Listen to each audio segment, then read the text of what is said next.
सामान्य वर्ग के छात्रों ने यूजीसी के नियमों का विरोध 3 बड़े मुद्दों पर किया है, वो भी आप समझ लीजिए। पहला, नए नियमों के मुताबिक एससी और एसटी के अलावा अब ओबीसी वर्ग को भी पीड़ित के दायरे में रखा गया है, लेकिन सामान्य वर्ग के लोगों को इसमें नहीं रखा गया है और इसकी वजह से उन्हें लगता है कि यह सामान्य वर्ग के छात्रों के साथ एक भेदभाव है। ये कैसे मान लिया जाए कि सामान्य वर्ग के जो छात्र हैं उनके साथ स्कूल में, कॉलेज में या यूनिवर्सिटी में भेदभाव नहीं होगा?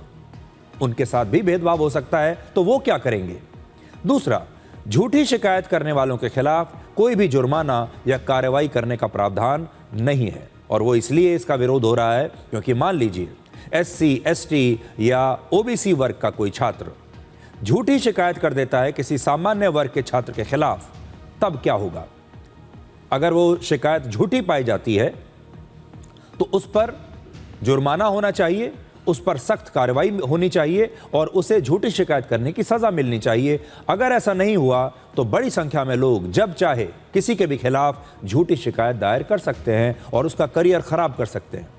और तीसरी बात यह कि शिकायत की सुनवाई करने वाली कमेटी में सामान्य वर्ग का कोई सदस्य होना जरूरी नहीं है नए नियमों के मुताबिक। और इसमें सामान्य वर्ग के छात्र ये चाहते हैं कि इस कमेटी में सामान्य वर्ग का भी एक प्रतिनिधि होना चाहिए। अगर उनका कोई प्रतिनिधि नहीं है तो हो सकता है दूसरे वर्ग के जो प्रतिनिधि हैं वो किसी सामान्य वर्ग के छात्र के साथ भेदभाव कर सकते हैं जब इंक्वायरी की जाएगी।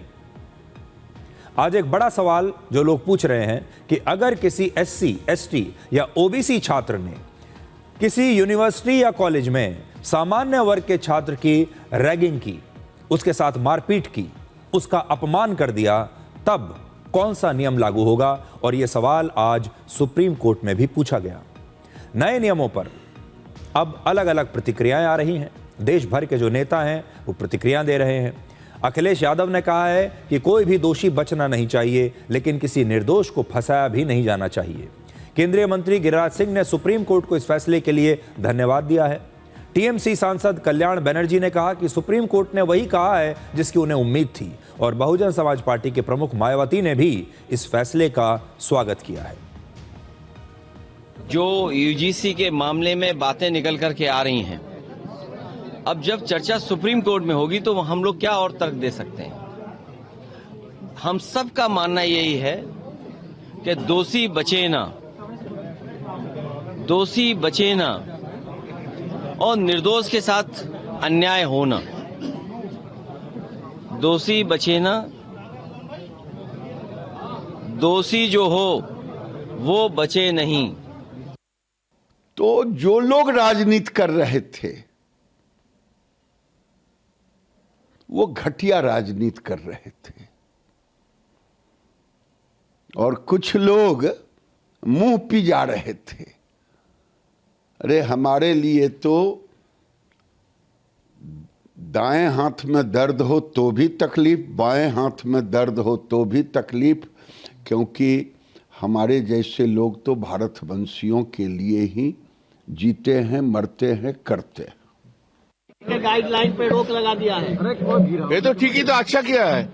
ये जो यूजीसी गाइडलाइन अनकॉन्स्टिट्यूशनल, इलीगल था और सुप्रीम कोर्ट ने जो आपको पास से सुन रहे हैं, हम तो अंदर में थे, जो हुआ तो अच्छा हुआ। वो तो हम लोग का बात ही था, इसको बंद करना है। अब अच्छा, पिछले बार देखा है तो वक्फ बिल में बहुत सा प्रोविजन को स्टे कर दिया।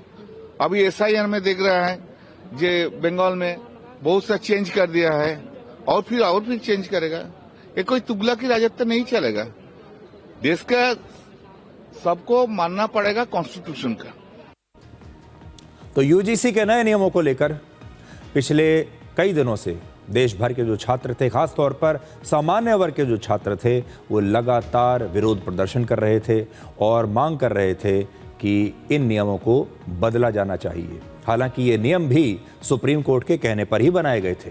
अब सुप्रीम कोर्ट ने इन नियमों पर रोक लगा दी है और अब हम उम्मीद करते हैं कि हमारे देश के वो छात्र जो इन नए नियमों से नाराज थे, असंतुष्ट थे, जो लगातार विरोध कर रहे थे, आज उन्हें एक राहत जरूर मिली होगी और अब सुप्रीम कोर्ट और सरकार मिलकर ये तय करेंगे कि इन नए नियमों में जो भी त्रुटियां हैं, जहां जहां भी ऐसा लगता है कि एक खास वर्ग के साथ नाइंसाफी हो रही है, उन्हें दूर किया जाएगा।